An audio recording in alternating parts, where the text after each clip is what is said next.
Hey, welcome to Rusty Bow. We're going to pick up this week where we left off with the, no, not the pi sign, the Austrian Alpine ice pickaxe. A friend of mine was doing a lot of talking about one, and I thought, well, it sounded like a pretty cool thing to make. So we're going to get moving on this. Stay tuned.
So I guess making something like this wouldn't be much without a test of it. Huh? Well, I have this big block of ice just sitting in a bucket. It's been about, I don't know, 15 degrees, something like that today. I'm not sure. But here's this test. Alright, go with it again.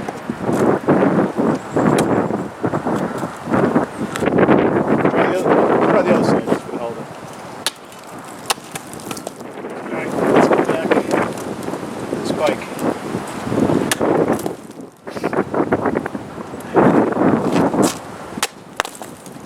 Alright, functional. Alright, so the handle really kind of sucks. I mean, it's functional, but I split a log to make this handle, and I got twisted pieces, and frankly, I didn't have the best pieces to work with. So I'm going to redo this handle at some point. Same thing with this bike, and I didn't get to do the counter. But the important part, which once I get it fitted, mounted properly, turned out pretty decent. It's my first one, and I'm going to make actually probably make a Warhammer at some point in the future, but this was a first for me. I've never made one of these, so, and making languettes was tricky, but turned out okay. So, all right, hope you had a good week, and I will see you on the other side of this one. You stay well. Be good.